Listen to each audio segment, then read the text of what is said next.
Allah'ın El-Kuddus degan ism sifatlar haqidagi tafsirlar. Bismillah, elhamdülillah ve salatu ve selamu ala Resulillah. Assalamu alaikum ve rahmetullahi ve berekatuh. Tövende dehtanlarga Abduveli Qari rahimahullah'ın Kur'an ve sünnet nuru astida Allah'ın güzel isim sifatlarının kısaca tefsiri dersliklerden Allah'ın El-Kuddus degan isim sifatları haqidagi tafsirlarini o'qiymiz inshaalloh. Euzubillahimineşşeytanirracim. Allah'ın El-Kuddus degan isim sifatları haqidagi tafsirlar. Allah'ın El-Kuddus degan sifati Qur'onda 2 yerda tilga ilingan. El-Haşir suresi 23. ayetida Allah'tan başka ibadetke layık hiç ma'bud berhak yoktur. O mutlak padişahtır. Yani bütün mahlukatının malikidir. Paktır. Yani hemme noksandan paktır. Müminlerge salametlik bağışlıqçıdır. Dostlarını korkunçtan, azaptan emin kılgıçıdır. Hemmini küstüp durğuçudur. En galiptir. Qahr qilg'uchidir. Ulug'liq egisidir. Mushriklarning shirk keltirgan narsalardan pokdir. Al-Quddus barliq nuqsondan pok degan bo'ladi. Faqat Alloh subhanahu va taolo barliq ayib nuqsondan pok debla e'tiqod qilmasdan, belki bendining xiyoliga kelgan Allah subhanahu wa ta'alani her qancha ulug' deb tasavvur qilgan tasavvurdan ham pokdir. Allah subhanahu wa ta'alaning pokligini bende tasavvur qilolmaydi. Her qancha pok deb tasavvur qilsa ham u tasavvurdanmi bak pokdir deb e'tiqod qilish kerak. Ana bende hem Allah subhanahu wa ta'ala'nın intayin pak sübtini bilgendin keyin Peygamber sallallahu aleyhi ve sellem terpiden Allah'ın huluqı bilen huluqnınınla degen emrige lebbey demekçi bolsa en şu sübettin özüge hulası iliş gerek. Şeriyetki xilap bolgan emellerden özünü pak saklış gerek.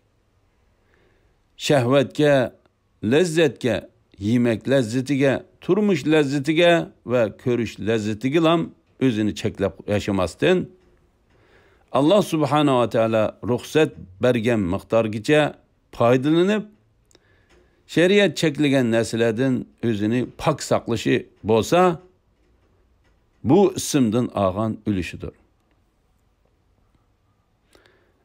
Ana bu şehvet lezzetide yemek, içmek, turmuş lezzetleri de hayvanlar bilen insanlar ortaklaşıdır.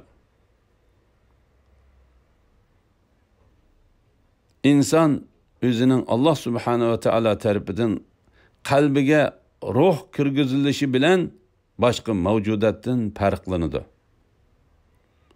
Onunla alahide Allah subhanahu ve teala irade ilahi kuvvetini berdi ki en şu iradesini paklışı bilen Allah subhanahu ve teala'nın El-Kuddus sübtidin hulasa ülüşü alıdı.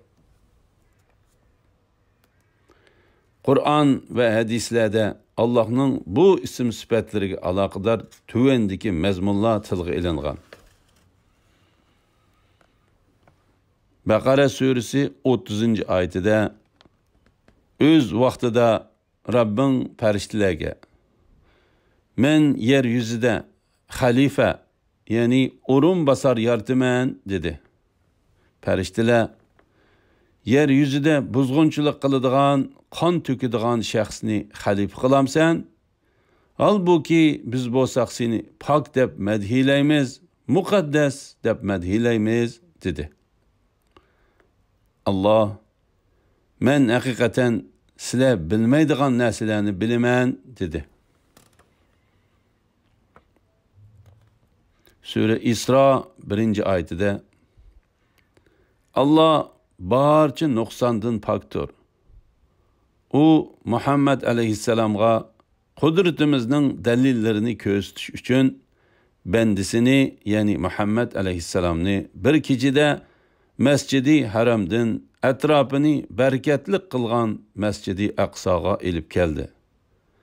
Haqiqatan Allah hammani anglab turg'uchidir, hammani ko'rib turg'uchidir.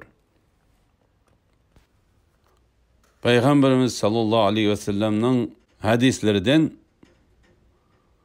Sahih Muslim rivayet kılıngan hadiste